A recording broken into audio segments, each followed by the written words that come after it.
When we're trying to make a change, the thing that blocks us from making the change is usually stress.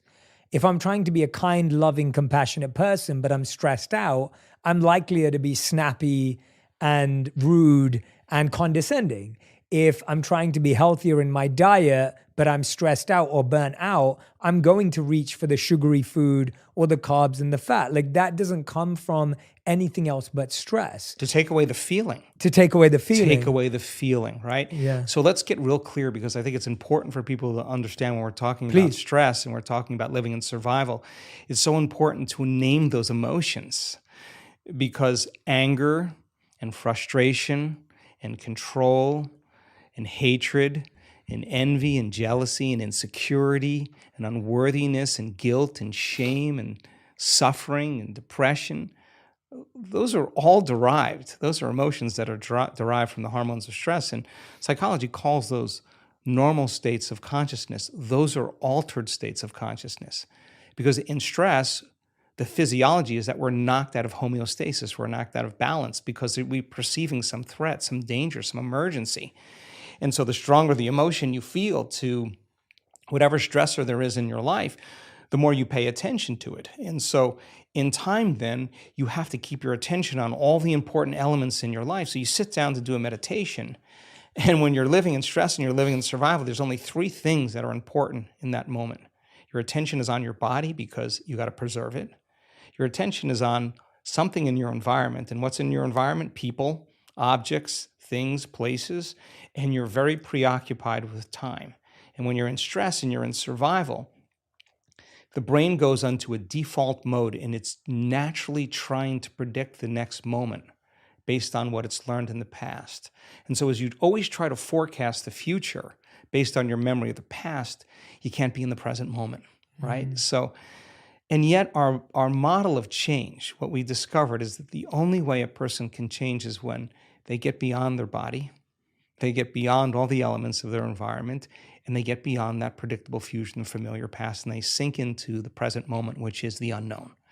So if you can't do that because of the hormones of stress, most people will sit down and they'll say, okay, I'm going to close my eyes. I'm going to start this process where I'm going to rehearse how I'm going to be today. And they start thinking about their cell phone.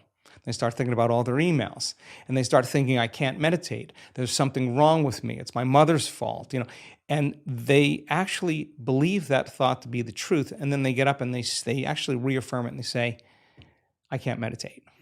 Now, I can tell you that if you are willing to see that thought as just a thought in your brain, and you're curious what's on the other side of that thought, yeah, you're going to feel uncomfortable.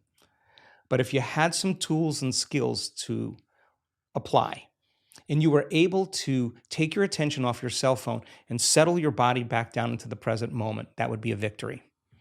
And then your body would say, come on, you got to feel a little frustration now. You got to be impatient. You got to be judgmental. Come on, that's what you always think. That's how you always feel. And you, like an animal, you settle the body back down into the present moment, and you tell it it's no longer the mind, that you're the mind. That's a victory. Then the body says, hey, dude, you're super busy. You got a lot of things to do. You got a lot of people to see. You got a lot of places to go. You got a lot of things to do. And you've been doing the same thing every day. Your body's going to want to get up and do something. You're going to want to quit because your brain's telling you that you can't do this.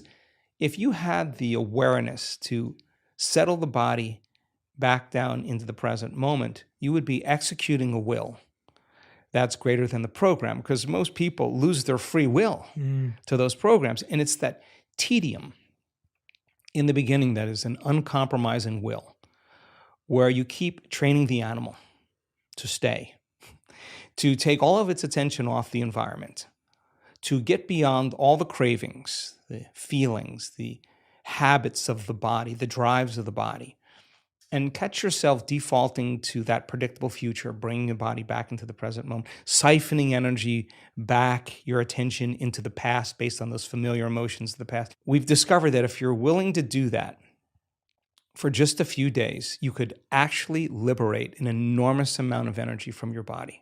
You go from particle to wave, from matter to energy, and you're literally transmuting those limited emotions into elevated emotions in something really beautiful happens. If you're willing to fire the crucible and sit through that long enough, all of these emotions that energy moves right up into the heart, and the person starts falling in love with life. They start feeling this state of gratitude, this gratefulness to be alive, this ineffable word of relaxed and awake. And something really magical happens when we've discovered this little simple thing. When that energy makes it to the heart, there's only one place it wants to go, and it goes straight to the brain. So the person starts relaxing into their heart when they feel this feeling, and the more they relax into the heart, the more their brain all of a sudden starts becoming aroused. And they start going into these elevated gamma brainwave patterns. Now, gamma is not unconscious. Gamma is actually super conscious. It's actually super aware. You're outside the program now. So when that occurs and the brain goes into gamma brainwave patterns, what we discovered is it's not a little gamma. It's not a lot of gamma.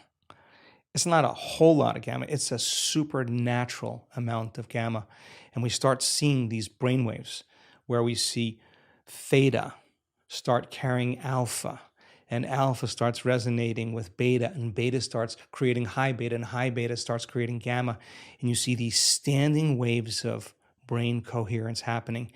And the person feels so amazing that they don't want the moment to end. And so we see when they put their attention on their heart, like filling a gas tank, we see on the gauge on the scan, this very low frequency start rising in the heart. The energy that's the heart uses to function actually goes up because they're placing their attention there. And where they place their attention is where they place their energy. And then you see the parasympathetic nervous system come up with it. That's the nervous system of relaxation. And then we see it kind of drop. And we see the sympathetic nervous system starting to go up. And now sympathetic regulation is an arousal, right? But the arousal isn't fear. The arousal isn't hatred or aggression. The arousal isn't pain. That's the arousal created from survival. There's only one other arousal, and that's ecstasy. That's bliss. And the person all of a sudden feels connected to something greater. Now, here's the beauty. We could see people do this in 15 minutes. The most important takeaway around all of this is that feeling that they're feeling is not coming from anywhere outside of them. No person's doing that. No wardrobe change is doing that. No sports car, no football game. Nothing is doing it to them. It's actually coming from within. That is the moment they stop looking for it outside of them, and the love affair begins. And so when we start feeling these elevated emotions, these more selfless emotions, it's not like you have to try to forgive. It actually is the side effect of you changing your emotional state.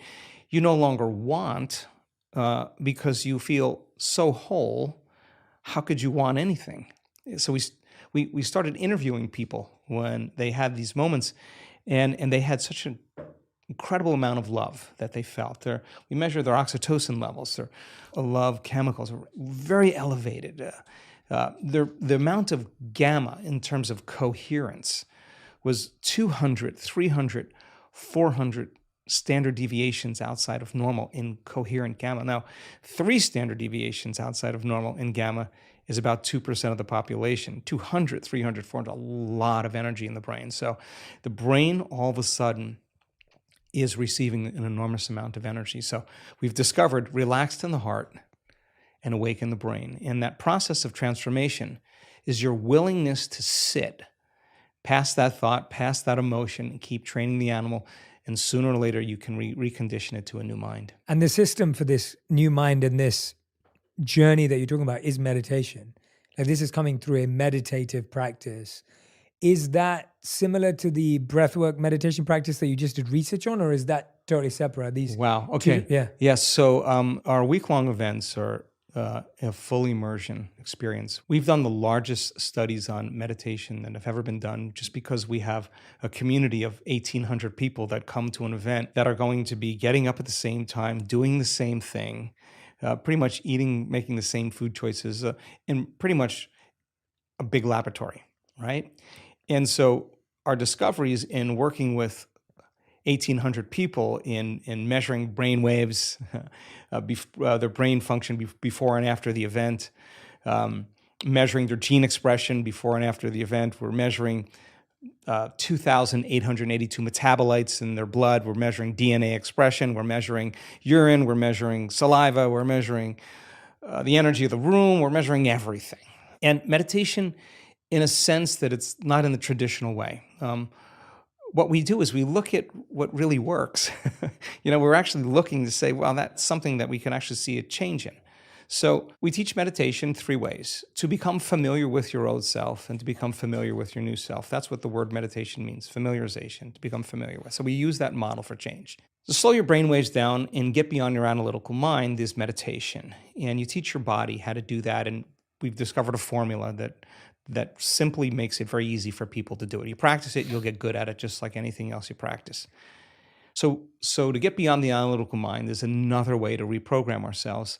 And then meditation is really about getting beyond your body, or disconnecting from your body, disconnecting from your environment, and forgetting about time. And that is that eye of the needle where we begin to make the most significant changes. So we're data-driven. We're really looking to see what it is. And when we see brains respond in the same way, it helps me enormously to teach the material better. And so the more people understand what they're doing, and the more they understand why they're doing it, the more naturally the how becomes easier. And nothing is left to conjecture.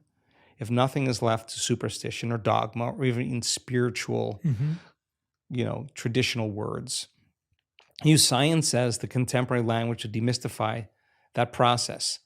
And you give people numerous times to overcome themselves and numerous times to connect. Sooner or later, you'll start watching transformation right before your eyes. And so one of the cool things that we've discovered is that we have so much compelling data to suggest that you're greater than you think, more powerful than you know, more unlimited than you could ever dream. We have compelling data to suggest that your nervous system is the greatest pharmacist in the world, that it makes drugs that work better than any drug in a drugstore. A drug study is about 18 to 25% cause and effect, causality.